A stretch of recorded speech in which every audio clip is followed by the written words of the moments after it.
అండి, నేను బాగున్నాను. మీరందరూ బాగుండాలని మనస్ఫూర్తిగా కోరుకుంటున్నాను. ఈరోజు ఇదిగో మొత్తపప్పు చేద్దామని పప్పు ముందే ఉడకబెట్టుకున్నా. ఉడుకుతుంది. కొంచెం పసుపు, కొంచెం నూనె వేసి ఉడకబెట్టా. ఇంకా ఉడుకుతుంది, ఇంకొడకల. ఇక్కడ చింతపండు బెల్లం చారు, ముద్దపప్పు. ఇప్పుడు 2 పెద్ద ఉల్లిపాయలు తీసుకున్నా, అల్లం, ధనియాలు, జీలకర్ర ఈ మొత్తం మిక్సీకి వేసుకోవాలి. తొక్క తీసుకుందాం.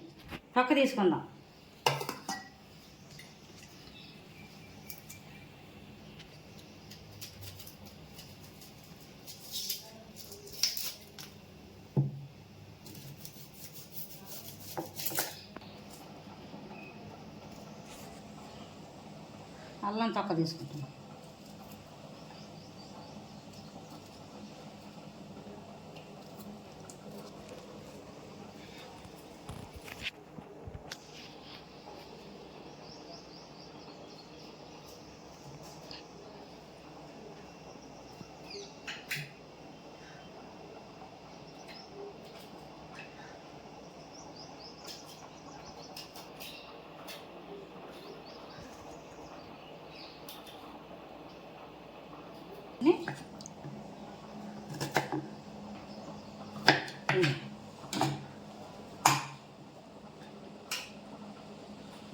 అల్లం వేసుకుందాం. 2 ఉల్లిపాయలు,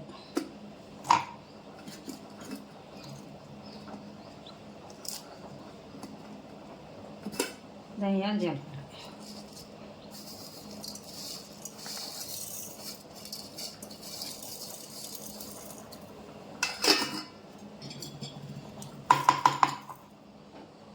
మిక్సీకి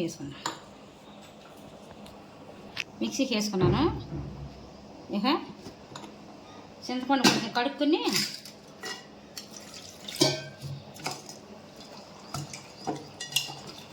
మనకి ఎన్ని చాలు కావాలో అంత చింతపండు వేసుకోవాలి.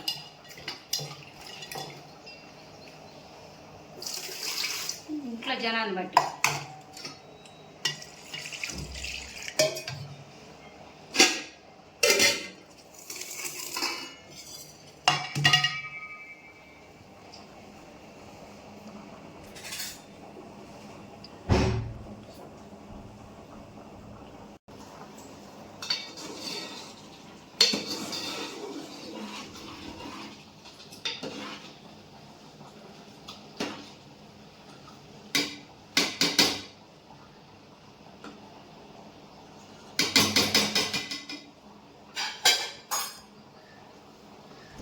చింతపండు వేసుకుందాం.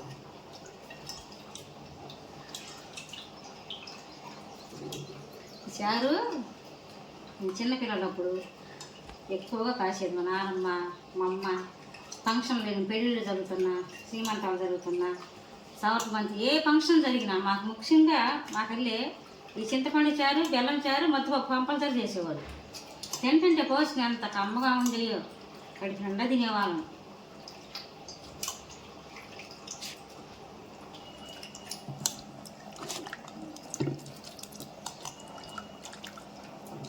ఏమైనా పండుగలు వచ్చినప్పుడు కూడా మాకు ఏమైనా పండుగలు వచ్చినాయి అంటే పండుగ రోజు కంపల్సరీ మేము ఈ చింతపండు చారు, ముద్దపప్పు కంపల్సరీ చేసుకుంటాం పండుగ రోజు. ఇక నెలలో ఒకసారన్నా ఈ చారు కాసుకుంటాం.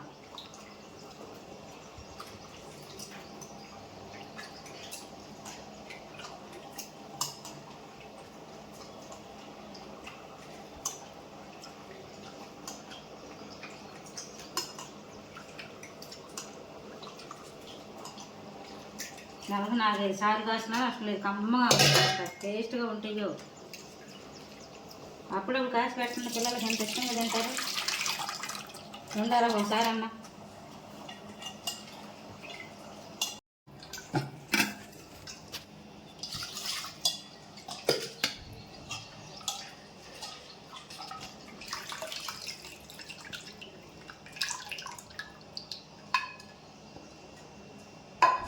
చింతపండు చారు ఇట్లా కలుపు పోసుకోవాలి. నేను తీసుకున్నా చింతపండు నీళ్ళు తీసుకున్నా. ఇప్పుడు దీంట్లో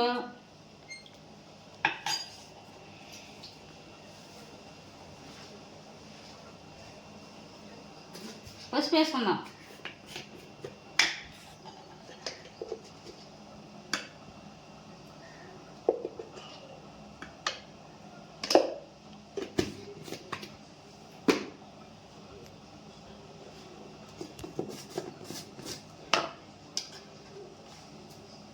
ఉప్పు వేసుకుందాం.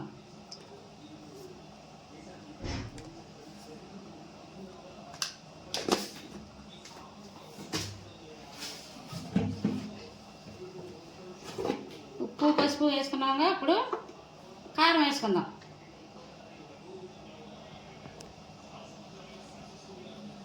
మనకి ఎంత కావాలో అంత, ఎక్కువ వేసుకోవద్దు, కొంచెం వేసుకోండి. మీరు ఎక్కువ తింటే ఎక్కువ వేసుకోండి.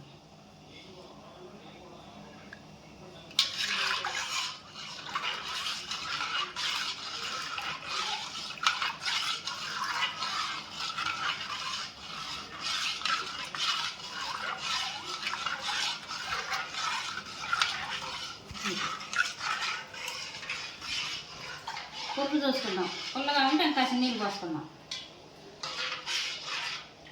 మరి అంత పులుపు ఉండకూడదు, అంత చప్పగా ఉండకూడదు, కరెక్ట్గా ఉండాలి.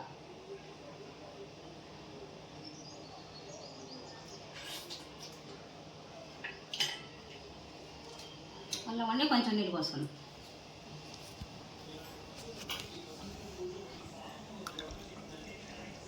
చాలు. ఇప్పుడు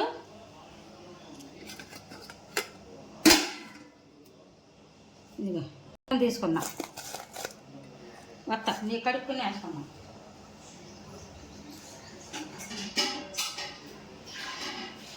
ఇదిగో బెల్లం బాగానే ఉందండి, నీట్గా ఏం లేదు, అందుకని వేసేసుకుంటున్నా. ఇదిగో ఉప్పు కారం కలిపిన దాంట్లో బెల్లం వేసుకుందాం. బెల్లం స్వీట్ ఎక్కువే ఉండాలి.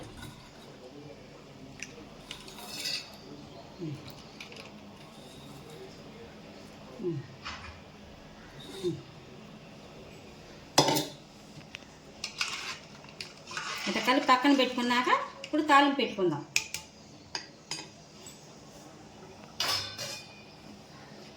ప్లేట్ వేసుకుందాం. ఇప్పుడు తాలింపు పెట్టుకుందాం. కరివేపాకు కడిగి దీంట్లో వేసుకుందాం.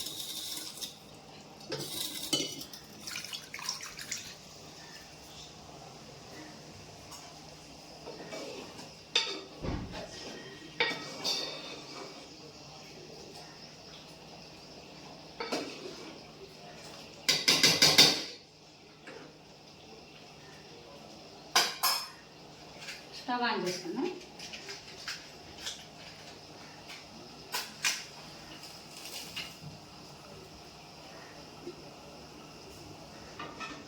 పచ్చి పెట్టుకుని ఆయిల్ పోసుకుంటాం.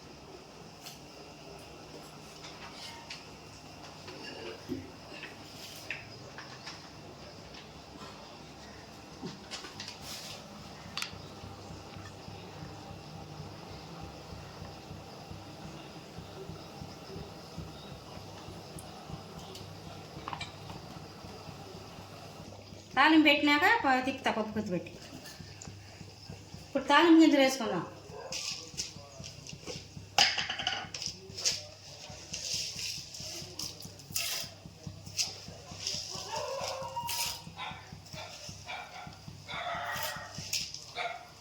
తాలింపు గింజలు వేసానుగా ఇప్పుడు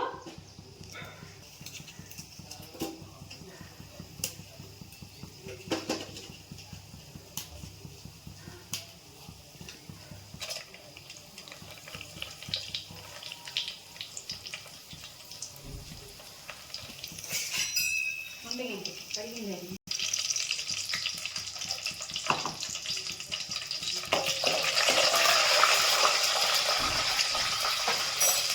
స్టవ్ తగ్గించుకుని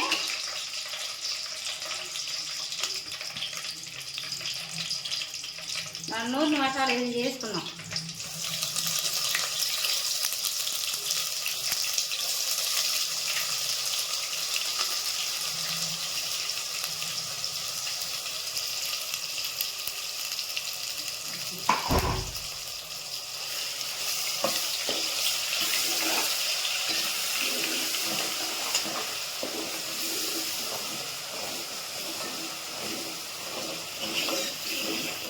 కరివేపాకు వేసుకున్నాం.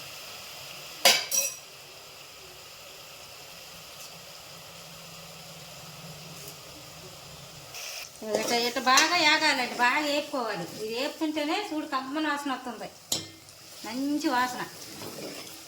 ఏగాలి, వేగినాక చారు పోసుకోవాలి. ఎంత టేస్ట్, ఎంత కమ్మగా ఉంటాయి అంటే అంత కమ్మగా ఉంటాయి ఈ చారు ముద్దపప్పు. ఏగుతుంటేనే చూడు ఎంత కమ్మగానం ఉంద బుజ్జమ్మ, చాలా బాగుంటుంది.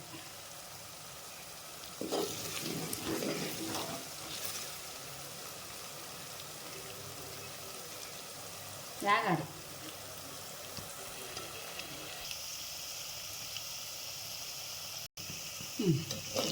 వేగింది, రసం పోసుకుందాం, చారు పోసుకుందాం.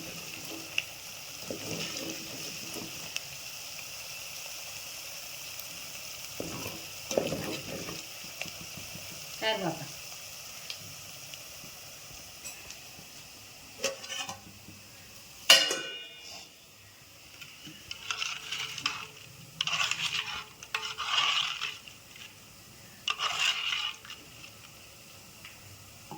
స్టవ్ తగ్గించుకొని పోసుకుందాం, అది సిందిద్ది.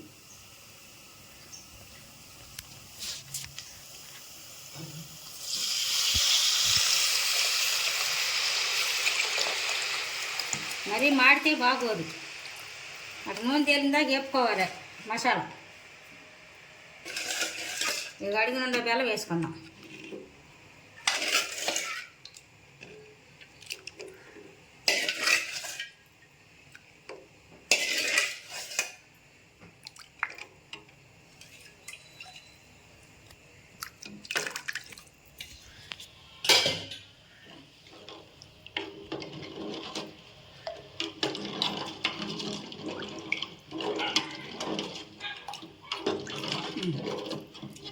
మూత పెట్టుకుందాం.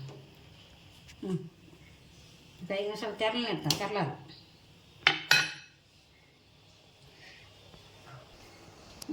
మూత పెట్టుకుందాము. పప్పు ఉడికింది.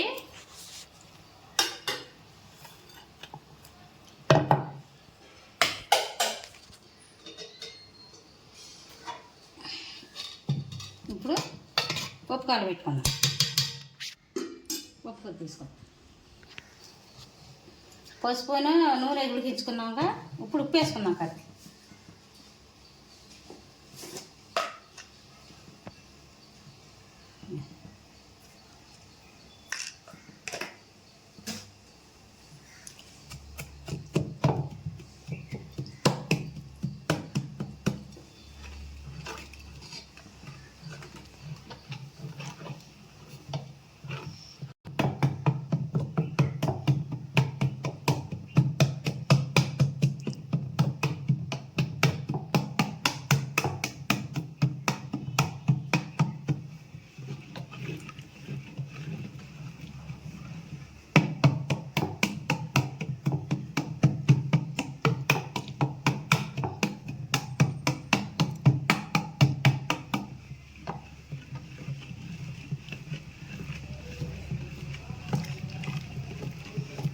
ఇది కొంచెం చెగబెట్టుకుందాం. ఎట్టాగా తిప్పి పెట్టకూడదు, కొద్దిగా చెగబెట్టుకుంటే బాగుంటుంది. నీరు లేక అంటే ఒకసారి గట్టి కూడా పెట్టుకోవచ్చు అంటారు. కాదు, పప్పు చెగబెడితేనే టేస్ట్ వచ్చింది. కొద్దిగా చెగబెట్టాలి. మాకు 2 పూటలు కావాలంటే కొద్దిగా ఎక్కువ వేసుకుని 2 పూటలకి చెగబెట్టుకున్నాం. 2 పూటలు వచ్చింది. ఎందుకు 2 పూటలు చెగబెట్టి తింటాం కాబట్టి అమ్మగా. లేదు 2 పూటలు మేము పప్పు వండుకుంటామంటే పొద్దు వండుకోండి, మళ్ళీ సాయంత్రం మళ్ళీ వండుకోండి, అది మీ ఇష్టం. అని చెగబెట్టాలి.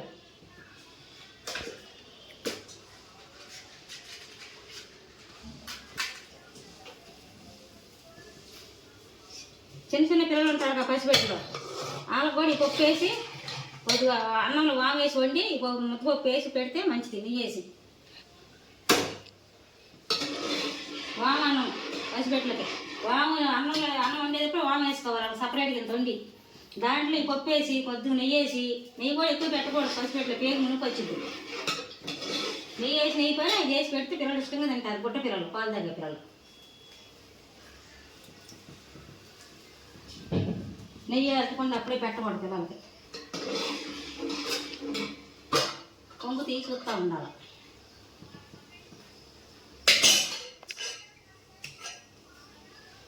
చెగబెట్టి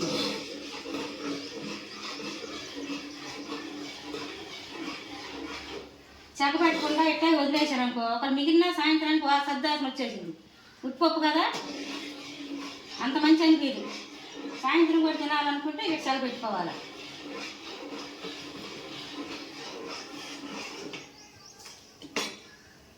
ఎక్కువగా వండుకొని.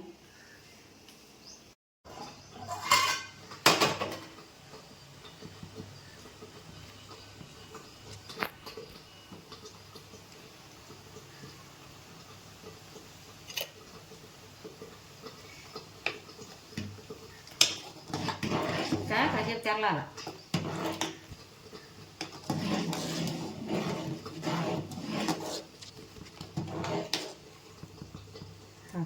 దానా సాగు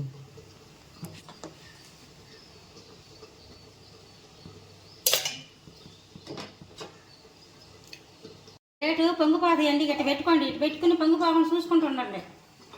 మూత వేసాను అనుకో, దీంట్లో ఉండే నూనె అంత బయటకు వచ్చేసిద్ది. ఇప్పుడు దీంట్లో కరెక్ట్గా ఉప్పు సరిపోవాలి, కారం సరిపోవాలి, పులుపు సరిపోవాలి, అట్లాగే బెల్లం కూడా సరిపోవాలి.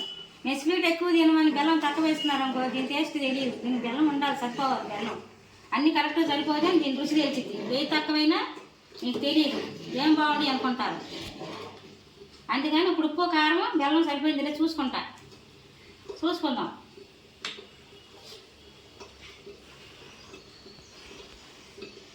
అన్నీ సరిపోతే నీకు టేస్ట్ వచ్చింది, లేకపోతే రాదు.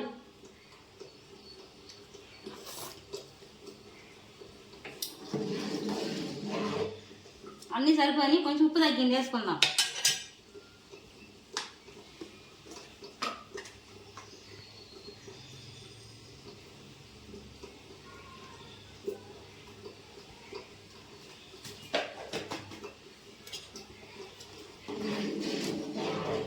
చారు పోసిన ముక్కలు తింటుంటే అన్నీ సరిపోతే బాగుంటుంది. ఒక్కొక్కళ్ళు ఏమి సాల్పౌండ్ వేసుకుని ఏం బాగోలేదు అంటారు. అట్ట కాదు, అన్నీ సరిపోవాలి. ఉప్పు సరిపోవాలి, కారం, చింతపండు, బెల్లం కూడా స్వీట్గానే ఉండాలి, చప్పకుండా ఉండదు. అప్పుడే వీటి టేస్ట్ వచ్చింది, రుచి వచ్చింది అన్నమాట. తిని చూడండి ఒకసారి, మీకే తెలిసిద్దిగా కాసుకొని.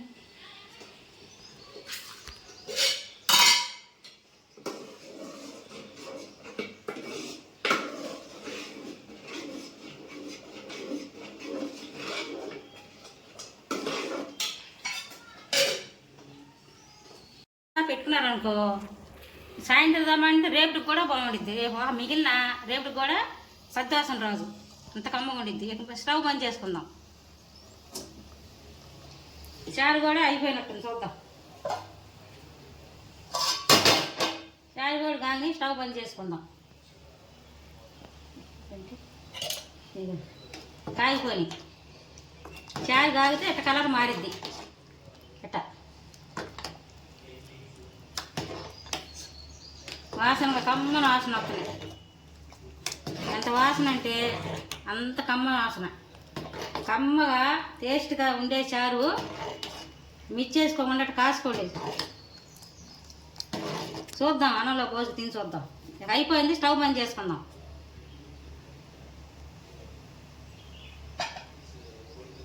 ఎంత మంచి వాసన వస్తున్నాయి.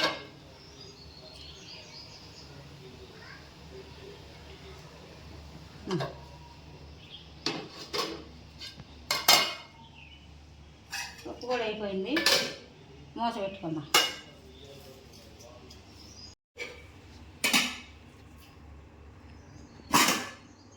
అన్నం పైన చారు పోసుకోవాలి. ముందు అన్నం వేసుకొని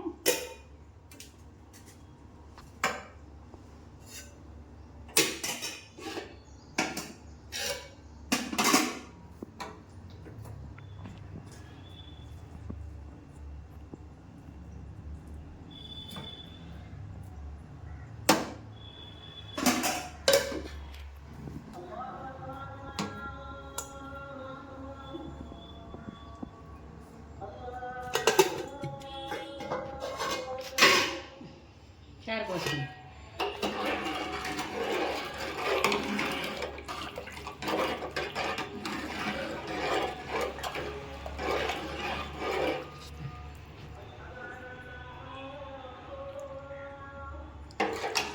పోసుకోవాలి.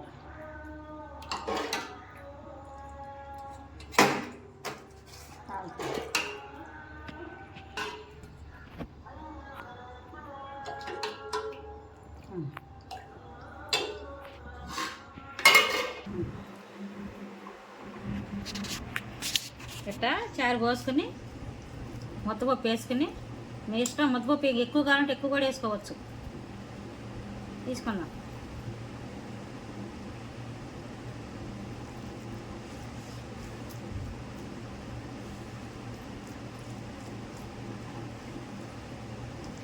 చారు అంటే ఇట్టాకి పోసుకోవాలి, ఎక్కువ కొంచెంగా ఎక్కువ పోసుకోవాలి, ఇంకా ఎక్కువే పోసుకోవాలి.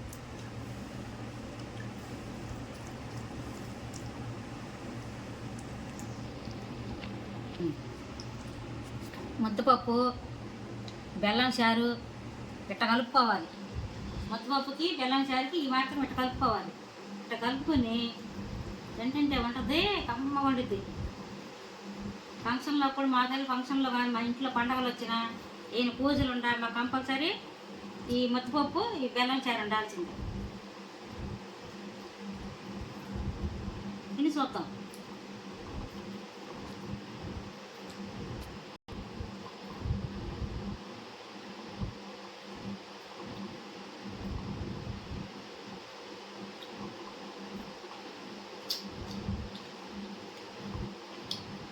ఎంత కమ్మగా ఉందంటే అంత కమ్మగా టేస్ట్గా ఉంది చాలు.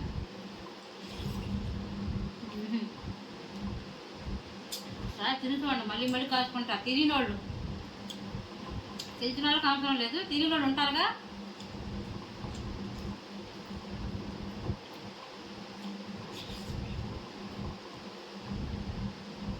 పూజలుండా తిరిగిన వాళ్ళు, పూజలుండా ఏదైనా ఫంక్షన్లు ఉండా లేదా నెలకు 2 సార్లు 3 సార్లు ఈ చారు కాసి తినండి. పిల్లలు కూడా ఇష్టంగా తింటారు, మీరు కూడా ఇష్టంగా తింటారు.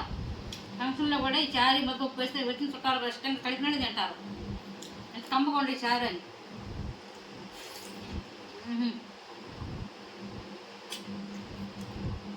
ఇవి ఫ్రిడ్జ్లో పెట్టకుండా 2 రోజులు ఉంటాయి. బయట పెట్టినా రోజంతా ఉంటాయి. ఫ్రిడ్జ్లో పెట్టుకుంటే వారం రోజులైనా ఉంటాయి, ఖరాబ్ అవ్వవు. అంత టేస్ట్గా ఉంటాయి, ఎంత కమ్మగా ఉంటాయి. ఎక్కువ చేసి పెట్టుకుని తాగాలనుకుంటే మీరు గిన్నెలో కూడా పోసి తాగొచ్చు. ఈ చారులు ఎన్నో రకాల చారులు ఉంటాయి. సొరకాయతో గుమ్మడికాయతో కూడా చేయొచ్చు, అన్నీ పెడతాను అప్పుడప్పుడు.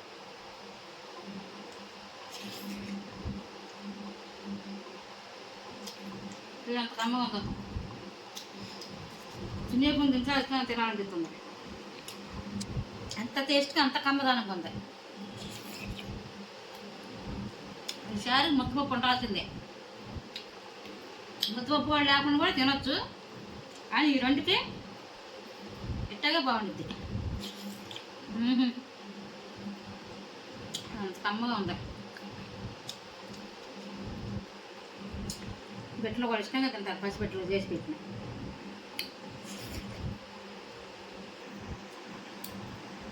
అది చేసుకోండి. తెలియని వాళ్ళు చాలామంది తెలుసు, కానీ తెలియకుండా చారు గురించి తెలియని వాళ్ళు కూడా ఉంటారు.